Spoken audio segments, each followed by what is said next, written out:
అఖిలాండ కోటి బ్రహ్మాండ నాయకుడు తిరుమల శ్రీ వెంకటేశ్వర స్వామి దర్శనం కోసం లక్షలాది మంది భక్తులు ఎదురు చూస్తున్నారు.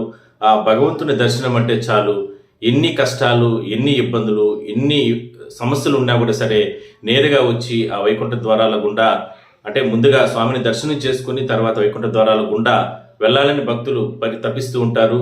మనకున్నటువంటి జీవితం మహా అంటే ఒక 50 ఏళ్ళు, 60 ఏళ్ళు, 70 ఏళ్ళు ఇప్పుడున్నటువంటి సమాజంలో ఇన్ని సంవత్సరాల్లో జీవితంలో ఒక్కసారైనా సరే తిరుమల స్వామివారిని దర్శనం చేసుకుని ఆ వైకుంఠ ద్వారాల గుండా, వైకుంఠ ద్వారం అంటేనే మోక్ష మార్గంగా భక్తులు విశ్వసిస్తారు.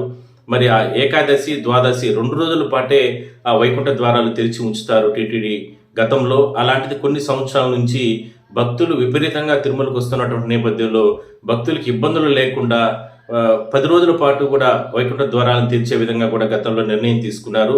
ఈసారి కూడా అలాంటి కార్యక్రమమే జరుగుతుంది.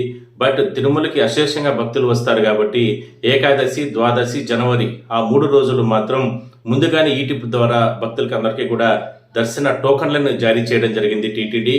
సో మీరు భక్తులు ఒకటే, అంటే ఈ 3 రోజులు మాత్రమే, అంటే వైకుంఠ ద్వారాలు 10 రోజులు తెలుస్తారు. మళ్ళీ చెప్తున్నాను, వైకుంఠ ద్వారాలు 10 రోజులు తెలుస్తారు. 3 రోజులు మాత్రమే నిబంధనలు ఎందుకంటే గత ఏడాది ఇదే సంవత్సరానికి సంబంధించి వైకుంఠ ఏకాదశి సందర్భంగా తిరుపతిలో కొన్ని చోట్ల కౌంటర్లు పెట్టిన సందర్భంలో అక్కడ తొక్కిసలాటలు జరిగాయి, తోపులాటలు జరిగాయి. కొంతమంది భగవంతుని భక్తుల్ని మనం కోల్పోవడం జరిగింది. అలాంటిది రిపీటెడ్ కాకుండా టీటీడీ ఈ రకంగా ఏర్పాట్లు చేయడం జరిగింది. అందువల్లనే ఆ 3 రోజులు ముందుగానే ఈటిప్ ద్వారా దర్శన టికెట్లన్నింటినీ కూడా కేటాయించడం జరిగింది. అయితే ఆ ఈటిప్లో పొందినటువంటి దర్శన టికెట్లు ఉన్న టోకన్లు ఉన్న వారికి మాత్రమే స్వామి దర్శనం తిరుమలకు సంబంధించి వస్తానని కల్పిస్తారు. అంటే దీంట్లో రకరకాల ప్రచారం చేస్తున్నారు. అంటే టోకన్స్ లేకపోతే తిరుమలకి రానిరా, లేదంటే తిరుమలకు వచ్చే హక్కు మాకు లేదా, స్వామి సన్నిధికి వచ్చే హక్కు మాకు లేదా అని రకరకాలుగా కూడా సోషల్ మీడియాలో కామెంట్స్ పెడుతున్నారు. ఇవన్నీ కూడా అంటే అబద్ధాలు. తిరుమలకు ఏ భక్తుడైనా రావచ్చు.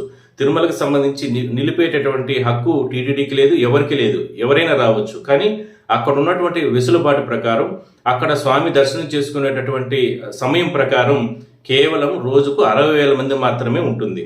ఎందుకంటే ఆ 3 రోజులు మాత్రం. ఎందుకంటే ఆలయం లోపలికి వెళ్ళిన తర్వాత స్వామివారిని దర్శనం చేసుకోవాలి.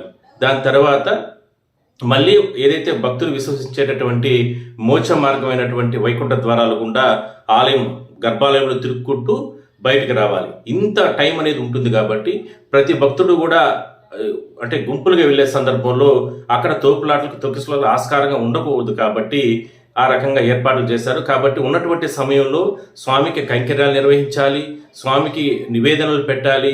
అన్ని కార్యక్రమాలు చేసిన తర్వాతనే మిగిలిన సమయంలోనే భగవంతుని దగ్గర సామాన్య భక్తుల్ని ఎవరైనా సరే అందరినీ కూడా దర్శనం చేయించాలి. కాబట్టి దాని ప్రకారం 60,000 మందికి మాత్రమే ఒక రోజుకి అవకాశం ఉంటుంది.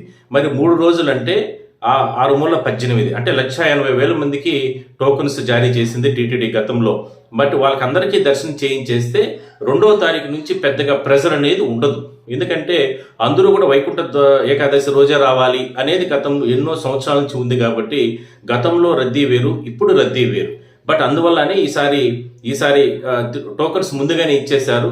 బట్ 3 రోజులు మాత్రం ఆ టోకన్స్ ఉన్న వారికి మాత్రమే స్వామివారి దర్శనం ఆలయంలో జరుగుతుంది. మిగిలిన వాళ్ళందరూ కూడా తిరుమలకు రావచ్చు. ఎందుకంటే భగవంతుని సన్నిధి అంటానే కానీ వైకుంఠం అంటే ఈ కలియుగంలో ఇలవైకుంఠంగా భక్తులు విశ్వసిస్తారు. మీరు తిరుమలకు వచ్చి ఇక్కడ గదులు, కాటేజీలు తీసుకున్నప్పటికీ కూడా ఇక్కడ వేచి ఉండి ఒకవేళ టోకన్స్ కానీ ఇట్లాంటివి ఏవి లేకపోయినప్పటికీ కూడా 2వ తారీఖు తెల్లవారుజాము నుంచి కూడా మీరు మామూలు ఫ్రీ దర్శనానికి వెళ్ళి కూడా స్వామిని దర్శనం చేసుకోవచ్చు. ఎక్కడా కూడా టీటీడీ రావద్దని కానీ, లేదంటే ఇక్కడ ఉండొద్దని కానీ, లేదంటే అలిపిరిలోనే ఆపేస్తామని కానీ, లేదంటే కొండకు రానియమని కానీ ఇక్కడ ఎక్కడ కూడా చెప్పలేదు. సందర్భంలో అక్కడ ఉంటే మన జీవితం ధన్యమవుతుంది. మన కుటుంబ సభ్యులు, పిల్లలు, తల్లిదండ్రులు అందరూ కూడా సంతోషంగా ఉంటారు అనేది భక్తుల విశ్వాసం. కాబట్టి ఆ గడియల్లో ప్రతి ఒక్కరు కూడా అక్కడ ఉండొచ్చు. బట్ టోకన్స్ ఉన్న వారికి మాత్రమే టీటీడీ దర్శనం ఏర్పాట్లు చేసింది. టోకన్ లేని వాళ్ళు తిరుమలలో ఎన్నో రకాల ఆలయాలు ఉన్నాయి. శ్రీవారి పాదాలు కావచ్చు, అదేవిధంగా శిలాతోరణం కావచ్చు, అదేవిధంగానే పాప వినాశన క్షేత్రం కావచ్చు, జాపాలి క్షేత్రాలు కావచ్చు, అదేవిధంగానే టీటీడీ ఉద్యానవన శాఖ విద్యుత్ దీపాల అలంకరణ వీళ్ళందరూ కూడా పెద్ద ఎత్తున భారీ సెట్టింగ్స్ ఆలయం వద్ద ఏర్పాటు చేస్తున్నారు. అలాంటి కార్యక్రమాలు అక్కడ కూడా పోయి మీరందరూ కూడా అంటే భక్తులతో కలిసి ఇవన్నీ కూడా సందర్శన చేయొచ్చు. ఒక భగవంతుని సన్నిధి అంటేనే అక్కడ తిరుమల వెంకటేశ్వర సన్నిధిలో పెద్ద ఎత్తున రకరకాల కార్యక్రమాలు జరుగుతూ ఉంటాయి. వాటన్నిటిని కూడా మీరు ఆ భక్తులందరూ కూడా తిలకించే అవకాశం అయితే ఉంటుంది. ఉద్యోగంలో కాలిబాట కావచ్చు, తిరుపతిలో కావచ్చు, కొన్ని ప్రాంతాల్లో భారీగా పోలీసు బలగాలను మోహరిస్తున్నారు.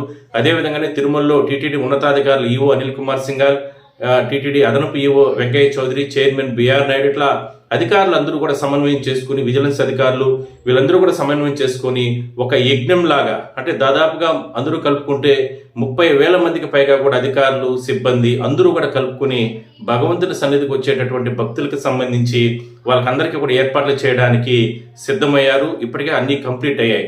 సో అందరూ కూడా ఈ 3 రోజులు మాత్రం సహకరించండి భక్తులకు సంబంధించి. దాని తర్వాత ఇంకా 8వ తారీఖు వరకు, జనవరి 8వ తారీఖు వరకు కూడా ఈ ఏదైతే దీనికి సంబంధించినటువంటి వైకుంఠ ద్వారాలు ఆలయంలో తెరిచే ఉంచుతారు. కాబట్టి ఏ రోజైనా సరే నేరుగా వెళ్ళి స్వామిని దర్శనం చేసుకోవచ్చు. దానికి ఎక్కడ కూడా ఇబ్బందులు అనేది ఉండవు. బట్